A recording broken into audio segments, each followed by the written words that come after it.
से 10 साल पहले आए थे और जिस तरह हमने विकसित उत्तर प्रदेश को डेवलप किया है वो आप सबके सामने और उसी पे वोट मिल रहा है। हम जो 3 चुनाव जीते हैं उत्तर प्रदेश में वो भी इसी मुद्दे पे जीते हैं। तो हर व्यक्ति सिर्फ ये चाह रहा है कि विकास हो और विकास के लिए जो जो खबर हमारे दर्शकों को जरा हम बता दें, उसके बाद फिर से आपके पास आएंगे। गौतम बुद्ध नगर से खबर आई है, अल्फा 1 में आधे घंटे वोटिंग रुक गई है।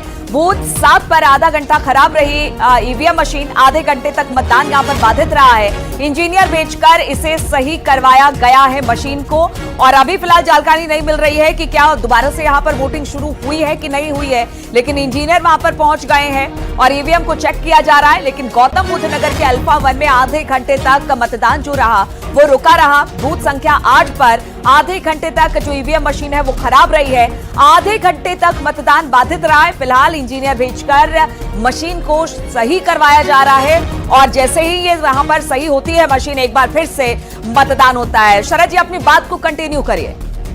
मैं ये कह रहा था कि जो विकास का मुद्दा हम लेके आए थे, आज जनता, आपके संवाददाता जो जनता से राय ले रहे थे वो सब एक ही बात कह रहे थे कि हम विकास के लिए वोट डालने जा रहे हैं और हम सिर्फ आगे भी विकास की ही बात कर रहे हैं। हमें कोई जाति, धर्म, संप्रदाय से कोई लेना देना नहीं है। जिस तरह उत्तर प्रदेश को हम तीसरे नंबर की अर्थव्यवस्था पर लाए हैं, जिस तरह 40% जो टोटल भारत में सड़कें हैं वो उत्तर प्रदेश में हैं, 16% निवेश जो पूरे भारत में सबसे ज्यादा है वो उत्तर प्रदेश में हुआ। तो हम सिर्फ एक ही मुद्दे पे चुनाव लड़ने आए हैं।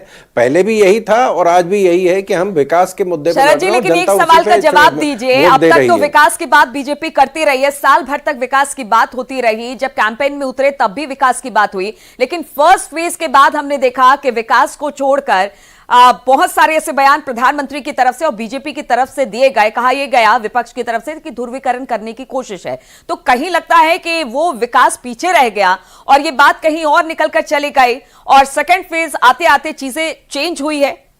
नहीं, देखिए, जिस तरह से विपक्ष इस चीज को पेश कर रहा है उसका इससे कोई लेना देना नहीं है।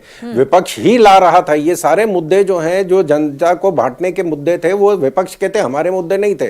जो हज हाउस, हज सब्सिडी, हज टर्मिनल और कब्रिस्तान दिया गया वो हमने नहीं दिया है, वो विपक्ष ने दिया है। और आज भी वो यही कह रहे हैं कि साहब हम जो है सबकी संपत्ति लेके और हम सबको बांट देंगे। शरद जी, मंगलसूत्र छीन लेने देने वाला बयान तो बीजेपी का है, मंगलसूत्र छीनने वाला बयान तो बीजेपी का। ये छीनने वाला नहीं, छीन रहे हैं और छीना था, हम उसकी बात कर रहे हैं। आप देखें 2 लाख मंदिर जो हैं जिनके ऊपर सरकार का कंट्रोल है, एक भी मस्जिद का नाम बता दें जिसपे सरकार का कंट्रोल है और टैक्स जिससे सरकार ले रही है। कहा कि 55 साल तक कांग्रेस पार्टी रही है सत्ता में, कौन सी महिला है जिसका मंगलसूत्र छीन लिया? पूरे भारत में 2 लाख मंदिर हैं जिनके ऊपर सरकार का नियंत्रण है और सरकार उनसे टैक्स कलेक्ट करती है।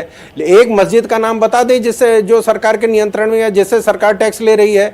लेकिन वजीफा किसको दिया जा रहा है? जो मौलाना है उनको वजीफा दिया जा रहा है, पैसे उनको बांटे जा रहे हैं। किसी मंदिर में किसी पंडित को तो नहीं दिया जा रहा है। यही था कि जब विकास के नाम पर बीजेपी वोट मांग रही है, आप लोगों को भरोसा है, तो फिर बाकी मुद्दों में फंसाने की, उलझाने की जनता को कोशिश क्यों की जा रही है? नहीं, ये जब मुद्दा लेके आए कि साहब हम जो है एक्सरे करेंगे और सबके पैसे लेंगे और सबको बांटेंगे, तो ये किसको बांटने जा रहे हैं? ये उन्हीं को तो बांटने जा रहे हैं जिनको ये पहले बांट रहे थे। किसी भी पंडित को, किसी पुजारी को, किसी मंदिर में कोई वजीफा दिया गया, उनको कोई स्कॉलरशिप दी गई है, कोई तनख्वाह बांटी गई है। आप जो लोग आरोप लगा रहे हैं, जिनको बांटने जा रहे हैं, वो भी तो देश का हिस्सा है ना। आपको नहीं लगता कि ये ध्रुवीकरण की राजनीति है, तुष्टीकरण की राजनीति है? अगर हज हाउस बन रहा है, हज सब्सिडी बन रही है, हज टर्मिनल बनना, हमें बहुत खुशी है, ज्यादा बनने चाहिए। लेकिन दिक्कत यह है कि तीर्थ टर्मिनल नहीं बन रहा है, क्रिश्चियन टर्मिनल नहीं बन रहा है, यहूदी टर्मिनल नहीं बन रहा है। और जब जैसे माननीय मनमोहन सिंह जी ने कहा था कि साहब जो है पहला अधिकार भारत की संपत्ति पे मुसलमानों का है, तो हम कह रहे हैं कि साहब क्या मुसलमान ही अल्पसंख्यक हैं? क्या यहूदी जो 7,000 है वो अल्पसंख्यक नहीं है? 40,000 पारसियों के बारे में कभी किसी हमारे नेता ने बात करी कि साहब 40,000 जो पारसी भारत में वो अल्पसंख्यक हैं?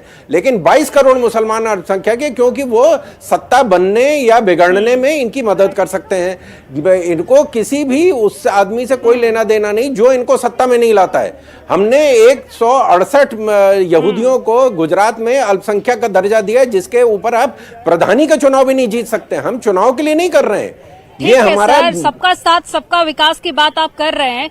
अब ठीक है, ये जनता तय करेगी कि वो कितना ज्यादा आपको पसंद करती है और किसको वोट कास्ट करती है। ठीक है, मैं लौटूंगी आपके पास में। मथुरा से नितिन गौतम भी हमारे साथ पे जुड़ गए हैं। मथुरा की बात करें तो यहाँ से हेमा मालिनी बीजेपी के प्रत्याशी हैं और तीसरी बार चुनावी मैदान में है। नितिन का रुख कर लेते हैं। नितिन, जरा तस्वीरें अपने आसपास दिखाई और बताइए कितना उत्साह है जनता में।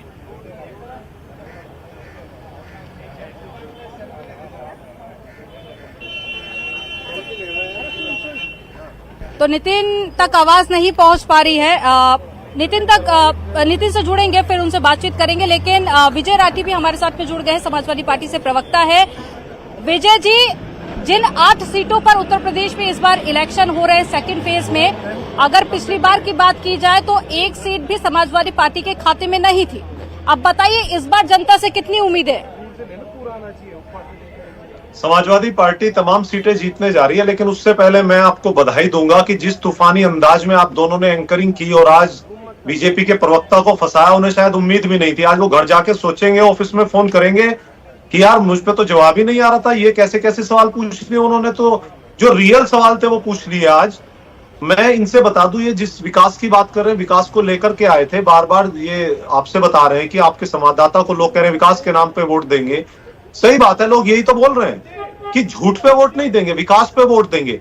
आप लोगों ने किया ये है कि आप लोगों ने चंदा दो और धंधा लो, ये हफ्ता वसूली गैंग वाला जो नया ट्रेंड इतने ऊपर वाले लेवल पे भारतीय जनता पार्टी ने चलाया, ये इस देश के लिए शर्मनाक बात है कि आप हमें पैसा दो, नहीं तो हम रेड डालेंगे आपके ऊपर केस चलाएंगे और जैसे ही आप पैसा दे दोगे सब कुछ खत्म कर देंगे और आपको काम दे देंगे। ये इस तरह का मॉडल जो डेवलप किया है इस देश में, ये जो मॉडल डेवलप किया है कि युवाओं से पैसा लेंगे, फीस लेंगे, फॉर्म भरवाएंगे और उसके बाद पेपर लीक कर देंगे और फिर 6 महीने साल भर कह करके करोड़ों रुपए का पूल इकट्ठा करके उनसे बीजेपी के ऑफिस बनवाएंगे। यही तो काम किया है भारतीय जनता पार्टी ने 10 सालों में, और क्या किया। उत्तर प्रदेश के मेरठ से बीजेपी जो हमारे प्रधानमंत्री जी हैं, शुरुआत करते हैं ज्यादातर रैली की। समाजवादी पार्टी क्या काम करेगी? आप जनता तक वो कौन से मुद्दे लेकर जा रहे हैं जिसके लिए वो आपको वोट कास्ट? मैं बताता हूँ। प्रधानमंत्री जी जब भी रैली शुरू करते हैं लगभग मेरठ से शुरू करते हैं और झूठ यहीं से बोल के जाते हैं, और मैं मेरठ में ही बैठा हूँ। उन्होंने सबसे पहले कहा था कि चौधरी चरण सिंह के नाम पे एक फंड बनाऊंगा 75 जिलों में उत्तर प्रदेश के। सरकार बनते ही बताइए एक भी जिले में बनाओ या नहीं बनाओ, इतना झूठ ये बोलते हैं। जहां मैं बैठा हूं मेरे पीछे शुगर फैक्ट्री है, किसान जो गन्ना किसान है उसका गन्ना ट्रैक्टर ट्रॉली में लद करके मील के बाहर खड़ा है, उनकी पर्चियां नहीं आ रही। गन्ना किसान परेशान है, टीवी पे बैठ करके झूठ बोलते हैं कि विकास के नाम पर किसान वोट देंगे। किसानों के खेत में आज वो गेहूं की फसल काटने वाले गाय, ये सब जो छुट्टा पशु उनकी फसलें खा रही है, ये कहते हैं हमने विकास कर दिया। अरे रोजगार तुमने नहीं दिया, बेरोजगारी शीर्ष पे इस देश में तुमने पैदा की। और मैं तो सबसे, देखिए आज खुशी का दिन इसलिए भी है कि मतदान है, लेकिन आज जिस तूफानी अंदाज में आपने सवाल कर दिया इनसे, इनको यकीन है, चेहरा देखा आपने, आज स्माइल नहीं है इनके चेहरे पे फर्स्ट फेज के बाद से। और ये इस बात को भी डिफेंड कर रहे हैं कि इस देश के प्रधानमंत्री पहली बार खुलेआम मन से मुसलमान मुसलमान मुसलमान खा जाएंगे, उठ जाएंगे, मंगलसूत्र, मतलब इनका जो एक वो कहते हैं ना लास्ट होती रहेगी। लेकिन इस वक्त एक बड़ी खबर हम आपको बता दें, उत्तराखंड के सीएम ट्वीट कर लोगों से वोट डालने की अपील की।